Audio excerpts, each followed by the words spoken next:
اتنا خوش نصیب ہے وہ شخص جسے گناہ واقعی گناہ لگتا ہو اور وہ اسے چھوڑنے کی تڑپ میں دن رات دعا اور کوشش میں لگا رہتا ہو۔ دوسرے کے حق میں کی گئی آپ کی دعا قبول ہو یا نہ ہو، لیکن آپ کے اعمال میں ایک نیکی کا اضافہ ضرور کر جاتی ہے۔ رسول اللہ صلی اللہ علیہ وآلہ وسلم نے ارشاد فرمایا، اللہ تعالیٰ کے کلام قرآن مجید کی فضیلت دوسرے کلام پر ایسی ہے جیسے اللہ تعالیٰ کی فضیلت اس کی اپنی ساری مخلوقات پر ہے۔ اپنا مقصد حاصل کرنے کے لیے کوشش ضرور کیجیے لیکن سازش نہیں۔ یہ دنیا وہ ہے جس نے یوسف علیہ السلام کو حقیر قیمت پر بیچا اور ابراہیم علیہ السلام کو آگ میں پھینکا، موسیٰ علیہ السلام کو در بدر کیا اور محمد الرسول اللہ صلی اللہ علیہ وآلہ وسلم کو طائف میں پتھر مارے۔ آپ کو کیا لگتا ہے یہ آپ کو کندھوں پر اٹھائے گی؟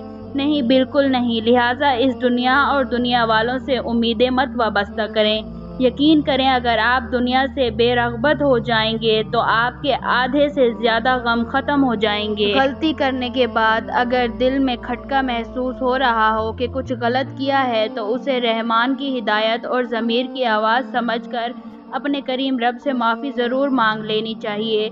اس پر ڈٹ نہیں جانا چاہیے کہ نہیں میری غلطی نہیں ہے یا میں نے جان بوجھ کر تھوڑی نہ کیا ہے، بلکہ اپنے رحیم رب سے چپکے سے معافی مانگ لینی چاہیے۔ ایک ماں کا درجہ مل جانا کوئی معمولی بات نہیں۔ تاریخ رقم تب ہوتی ہے جب کسی عورت نے اپنے فرائض کو سمجھا۔ ایک بہترین عورت اپنے فرائض سے غافل نہیں ہوتی کیونکہ اسے علم و شعور ہوتا ہے کہ اس کے بچے امت مسلمہ کا سرمایہ ہیں جس کے لیے اللہ رب العزت نے اس کو ماں کے درجے کے لیے منتخب فرمایا۔ خدا را فیشن، رواجوں، رسموں کے پیچھے لگ کر اپنے فرائض کو مت بھولیں کیونکہ اس ذمہ داری کی جواب دہ ہیں میں اور آپ۔ بچے بیمار ہو جائیں تو ماؤں کی کیسے جان نکل جاتی ہے کہ اللہ تعالیٰ بچوں کو کچھ نہ ہو، لیکن یہ کیا آخرت میں جو کہ جزا اور سزا کا دن ہے کوئی تیاری ہی نہیں ہے کہ جہنم کی آگ سے بھی خود کو اور گھر والوں کو بچانا ہے۔ یہ کیسی محبت ہے کہ صرف بچوں کو دنیا ہی دے رہے ہیں، بچوں کو آگ کے پاس نہیں جانے دیتے کہ بیٹا ہاتھ جل جائے گا، لیکن آخرت کی آگ سے بچانے کا کوئی اہتمام نہیں کر رہے۔ بچائیں خود کو اور گھر والوں کو جہنم کی آگ سے جس کا ایندھن پتھر اور لوگ ہیں۔ انہیں خواہ کتنا ہی برا لگے، انہیں ہر ناجائز کام سے روکیں کہ رب العالمین کے سامنے کھڑا ہونا ہے۔ سونے سے پہلے ایک گناہ یا بری عادت سوچ لیں جو کل پورا دن آپ نے نہیں کرنا۔ روزانہ رات کو ایک گناہ چھوڑ دینے کا ٹاسک رکھ کر پورا دن اس پر عمل کرنا آپ کو بہت سارے گناہوں سے بچا لے گا انشاءاللہ۔ کوئی بھی ہر کام ایک دم نہیں کر سکتا، قطرہ قطرہ ہی مل کر سمندر بنا کرتا ہے، تو آج سے ہی شروع کریں اور ہر روز ایک گناہ یا بری عادت چھوڑیں۔ ہر روز نہ چھوڑ پائیں تو ایک ہفتے میں ایک بری عادت یا گناہ ضرور چھوڑیں۔ یہ جو سانسیں چل رہی ہیں یہ غنیمت ہیں، نہ جانے کب موت آ جائے۔ دل گھبرائے تو بات کر لیا کریں، اللہ سبحانہ وتعالیٰ سے پریشان نہ ہوا کریں۔ وضو کریں، جائے نماز اٹھائیں اور رب سے رابطہ کریں، دو جہانوں کے رب سے بات کریں، اپنا دل ہلکا کریں، سب کہہ دیں جو دل میں ہے بیان کر دیں، ایک بات کہہ دیں اپنے اللہ سے۔ صرف ایک دعا کی تو دوری ہے، ہاتھ اٹھا لیں، مانگ لیں اپنے رب سے، صرف اللہ ہی سے تو آپ بلا جھجک ہر بات کہہ سکتے ہیں، کسی اور چیز کی تو ضرورت ہی نہیں ہے۔ اس کے لیے بس آپ کا دل، آپ کے جذبات اور سننے والی اللہ کی ذات، بس ایک دعا آپ کو اللہ سے ملوانے کے لیے کافی ہے۔ مت دور جایا کریں اس عظیم ذات سے، اور اگر دور ہو بھی جائیں تو واپس آ جایا کریں۔ اس در کے دروازے نہ کبھی بند ہوئے ہیں نہ کبھی ہوں گے، جب تک زندگی ہے وہ در کھلا ہے آپ کے لیے۔ ایک وہی در ہے جو آپ کا منتظر ہے، لوٹ آئیں اپنے رب کی طرف، وہ آپ کا شدت سے انتظار کر رہا ہے۔ زندگی میں غموں اور مشکلات میں مضبوط رہنے کے لیے نماز دی گئی ہے، اس کو چھوڑ کر کہاں سکون کی تلاش کرتے ہیں۔ آئے آج سے فرض نماز کی پابندی کریں۔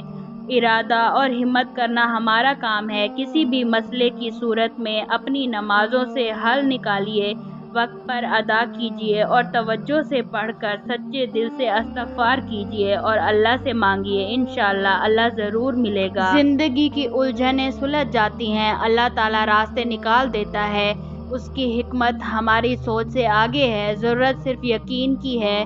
ایمان کی پختگی کی ہے۔ مشکل وقت میں قانون قدرت پر غور کریں کہ موسم بدلتے ہیں، رات اور دن بدلتے ہیں، کیونکہ ہمارا رب قادر ہے۔ نصیحت وہ سچی بات ہے جسے ہم غور سے نہیں سنتے۔ غیبت وہ بدترین دھوکہ ہے جسے ہم پوری توجہ سے سنتے ہیں۔ وہی لوگ انمول ہوتے ہیں جو پریشانی میں دلاسا دیتے ہیں، عقل کی بات کرتے ہیں، ہمیشہ تنہائی میں اصلاح کرتے ہیں، کوئی لالچ نہیں رکھتے۔ ایسے لوگ قیمت سے نہیں قسمت سے ملتے ہیں۔ مایوس ہونا چھوڑ دیں، کیونکہ جو دروازے زمین والوں کی تدبیروں سے بند ہوتے ہیں ان سے بڑے دروازے آسمان والے کے فضل سے کھلتے ہیں۔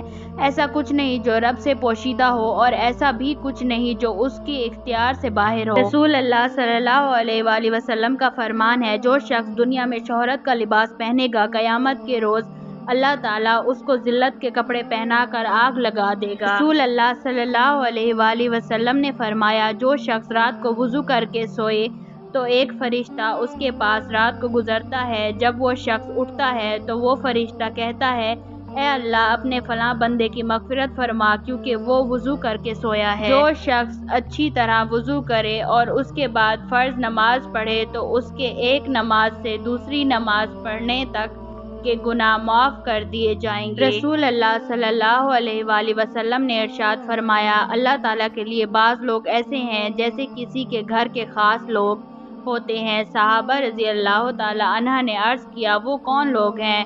ارشاد فرمایا، قرآن شریف والے کہ وہ اللہ والے اور اس کے خاص لوگ ہیں۔ وقت کبھی بھی ایک سا نہیں رہ سکتا، دن بگڑتے ہیں، سنورتے ہیں، گزر جاتے ہیں۔ اندر سے ٹوٹ جانا بھی اللہ کا احسان ہوتا ہے۔ جب تک انسان اس کیفیت سے نہیں گزرتا، اس کو صحیح معنوں میں احساس نہیں ہوتا کہ اللہ کے آگے درد اور تڑپ سے سجدہ ریز کیسے ہوا جاتا ہے۔ اگر کوئی اہمیت دینا چھوڑ دے تو آپ شکایت کرنا چھوڑ دیں، خاموش ہو جائیں۔ یاد رکھیں، ہر وقت دستیاب رہنا، پیچھے پڑے رہنا اور شکایتیں کرنا آپ کی اہمیت گھٹا دیتی ہے۔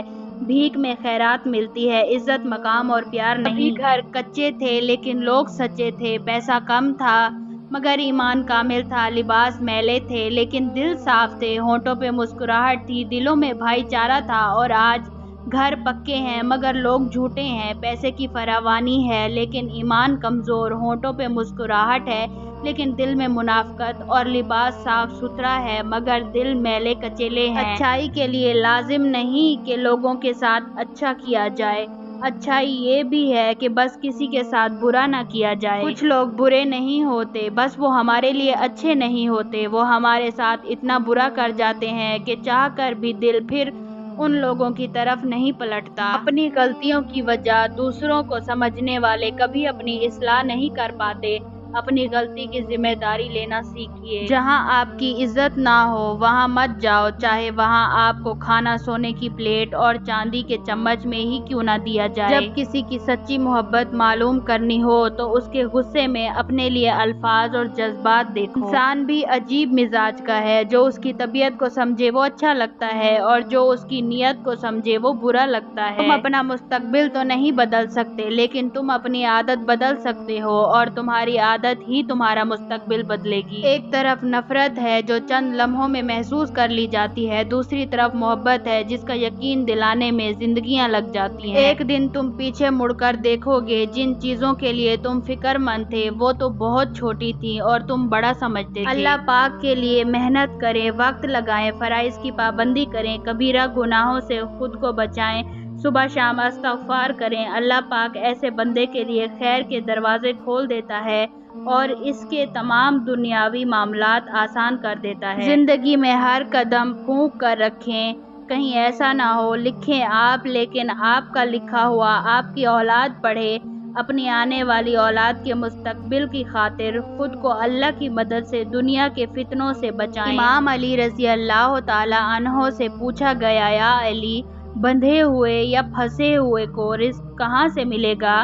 امام رضی اللہ تعالی عنہ نے فرمایا، جہاں سے اسے موت ملے گی۔ جب مجھے پتا چلا کہ محل کے نرم بستر پر اور جھونپڑی کے ٹاٹ پر سونے والوں کے خواب ایک جیسے اور قبر بھی ایک جیسی ہوتی ہے تو مجھے اللہ کے انصاف پر یقین آ گیا۔ جب کوئی دنیاوی طور پر اونچے رتبے والا شخص آپ کو کہہ دے کہ میں آپ کے ساتھ ہوں تو آپ تسلی میں آ جاتے ہیں، لیکن جب اللہ رب العالمین آپ سے کہہ رہا ہے کہ میں صبر کرنے والے کے ساتھ ہوں تو آپ اس کو معمولی کیوں سمجھتے ہیں؟ موت کی طرف سفر تیزی سے جاری ہے، نہ دن کا پتہ چل رہا ہے، نہ مہینے کا، نہ سال کا۔ اللہ ہم سب کو نیک اعمال کی توفیق دے، آمین یا رب العالمین۔